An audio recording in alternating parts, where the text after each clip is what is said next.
Have you ever stopped to think? Why do some men only value you when you're in pain?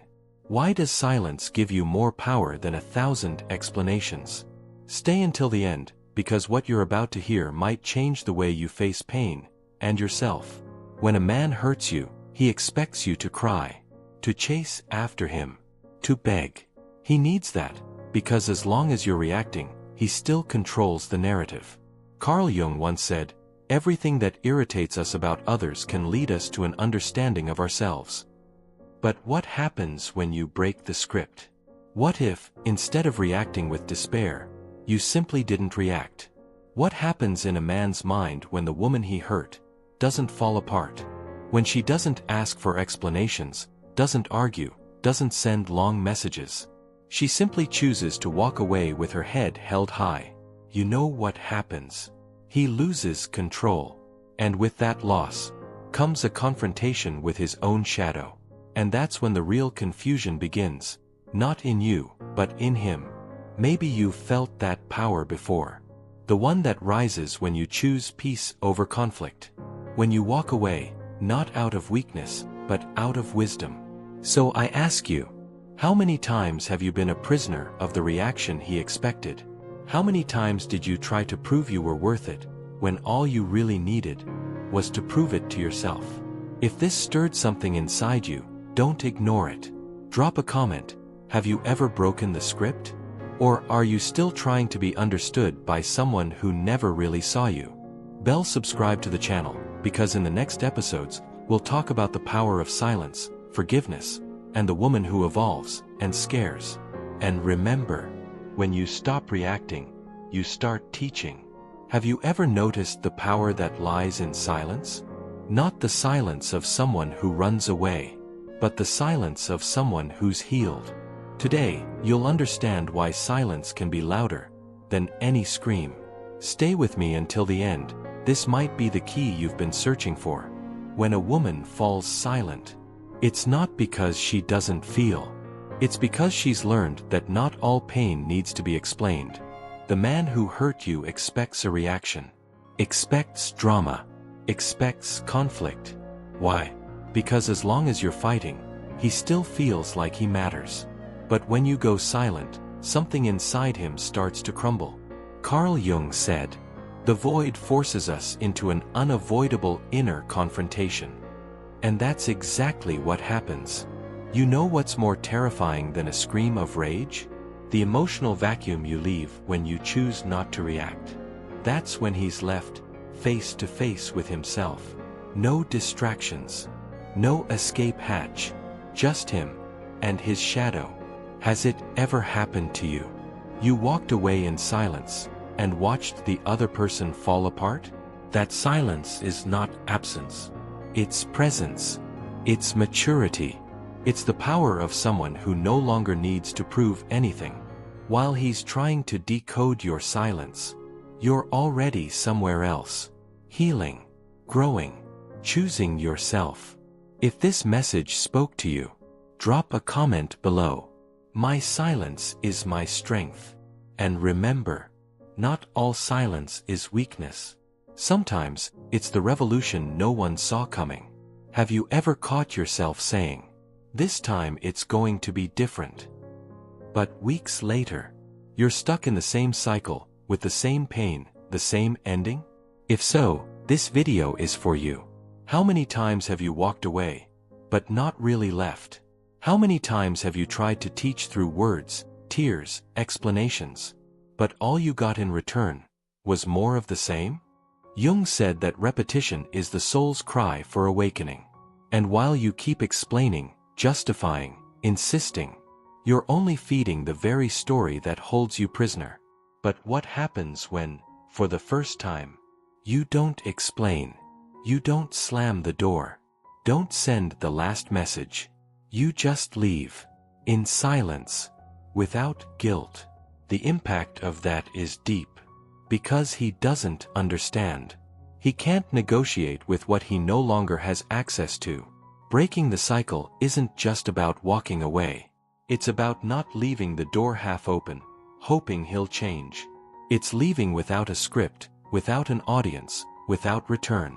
Because in this kind of story, the happy ending isn't going back to him. It's going back to yourself. And now I ask you, are you ready to break the cycle for real?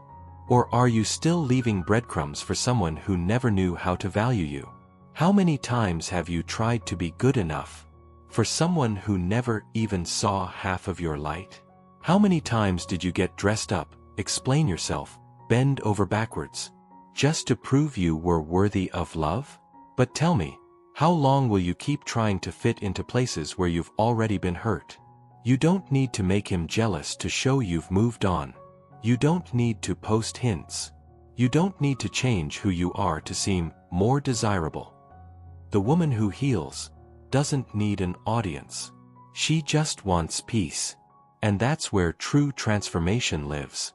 When you stop trying to be seen and start truly seeing yourself. You know what really unsettles a man who lost you? It's not your new outfit. Not your mirror selfie. It's the silence of the woman who stopped begging for attention. He doesn't expect you to heal. He expects you to react. To try to prove that you still feel something. And when you stop playing that game, he realizes the game is over. Your evolution isn't a message for him. It's a gift for yourself. You don't need to prove your worth to someone who made you feel less. Carl Jung said that individuation, the true awakening, happens when you stop merging with others and become whole on your own. So let me ask you, are you living to prove yourself? Or are you finally ready to just be? You don't need to prove anything. You just need to set yourself free. Do you think forgiveness means giving someone another chance? Do you believe real forgiveness requires a fresh start? Then let me tell you something. Forgiveness is not inviting back the one who broke you. It's cutting the invisible cord that still ties you to pain. How many times have you said, "I forgive you," but felt even more hurt afterward? That's because we confuse forgiveness with reconciliation. But they are not the same. Forgiveness is freeing the other person, yes. But more than that, it's freeing yourself. Because as long as the wound is open, he still has access. And when you reopen the door, hoping he's changed, you're just teaching him that he can hurt you and be welcomed with flowers. But what if, this time, forgiveness was quiet? No message. No final talk. Just you, healing in peace. No audience. No return. Carl Jung said, "What you deny, submits you. What you accept, transforms you. Accept that he hurt you. Accept that it caused pain. And still, choose to stop carrying the weight." That is the most powerful kind of forgiveness. The man who hurt you doesn't learn from sweet words. He only understands when he feels the absence, where there was once certainty. And there's no greater punishment for someone who played with love than watching the woman he broke bloom far beyond his reach. So tell me, are you ready to forgive without going back? Forgiveness is divine. But moving on without returning, that's a revolution. He still watches your stories, likes a photo here and there, leaves little signs on purpose. But have you noticed? He doesn't want you back, he just doesn't want to lose control. As long as he feels he still has access to your heart, he doesn't learn. Because he believes that at any moment, he can come back. He believes the space he once damaged is still cozy enough to return to.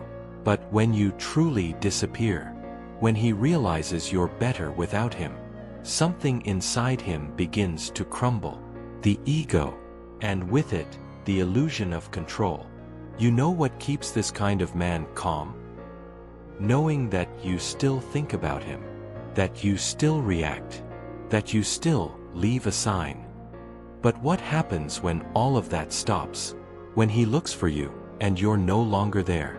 When he realizes he no longer destabilizes you, he spirals. Not because of love, but because of loss of power. He doesn't miss you. He misses the feeling of being important. And when he sees you glowing, whole, living your life, he understands, maybe for the first time, that he lost something he will never have again. Carl Jung said the ego collapses in the face of losing what it believed it controlled.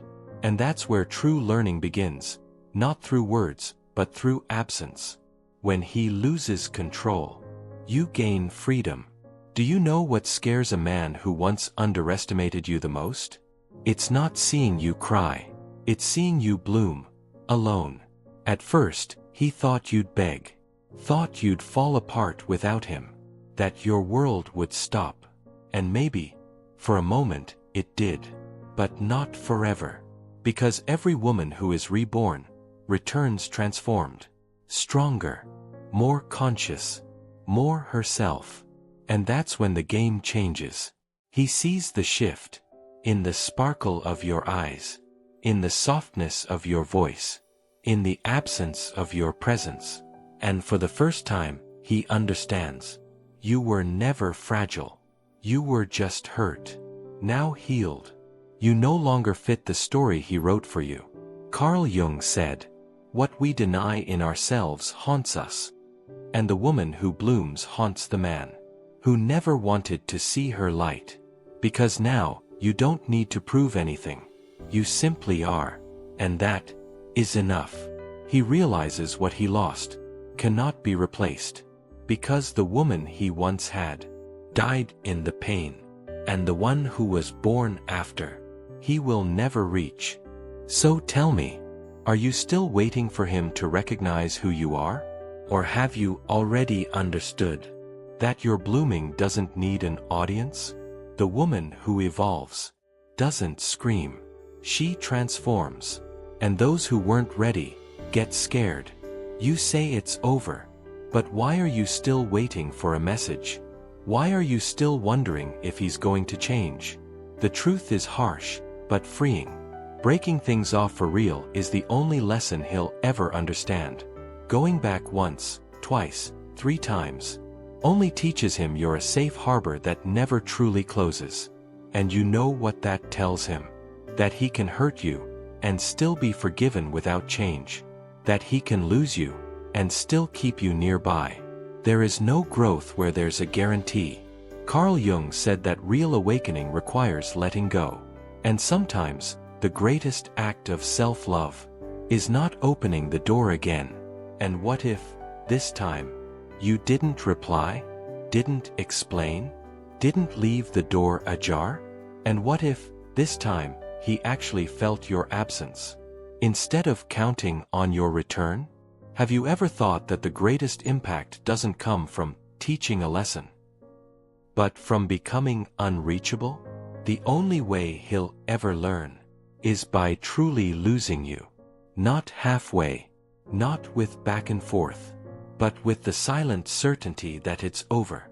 The woman who truly breaks the cycle doesn't scream, doesn't threaten, doesn't negotiate. She just leaves, and she never comes back the same. So let me ask you, will you teach through words, or through your absence? Breaking isn't revenge, it's protection. And the man who didn't learn from your love will learn from your absence. What if I told you that your greatest revenge is simply to be happy, not pretending, not provoking, not posting cryptic messages, just living, full, at peace, without looking back? You don't need to shout that you've moved on. You don't need to prove you're doing better. Because when healing is real, it speaks for itself. In your eyes, in your energy, in the lightness of someone who no longer carries the weight of someone who didn't stay. Carl Jung said individuation, the process of becoming whole, is when you realize you never needed to be someone's other half. You were always whole. And you know what truly shakes the one who hurt you? Seeing that you moved on. Not stumbling, but soaring. He expected you to stay stuck in the loop, circling in pain. But you chose the harder, more liberating path. To grow through the pain. Not because of him, but in spite of him. And that is your victory. In the life you build with intention. In the relationships that now have depth. In the woman you became the day you chose your peace over any excuse. You don't need to prove you won. You just need to live like someone who knows her worth. You won.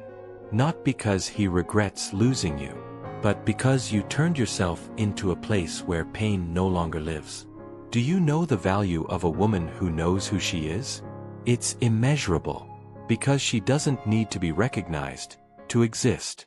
You spent so long trying to be enough that you forgot you already were everything. The problem was never you. It was trying to fit into eyes that didn't know how to see. It was shrinking yourself to fit in places where your greatness made others uncomfortable. But let me tell you something. Anyone still trying to prove their worth hasn't realized they're already complete.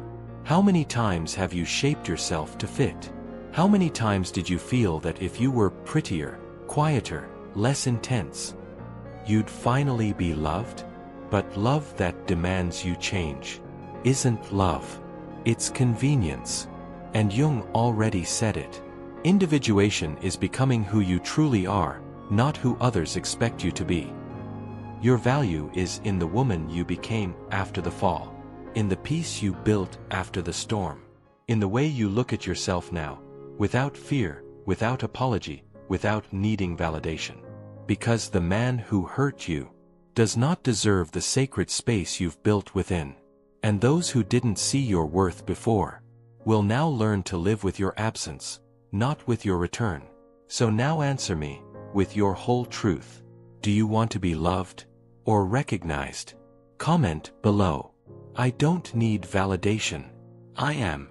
And share this video with someone who is learning to see themselves through eyes of love. Subscribe to the channel, because this is just the beginning of a journey where your healing is the priority, not a debate. Your value is sacred. And what is sacred is never begged for. It is honored.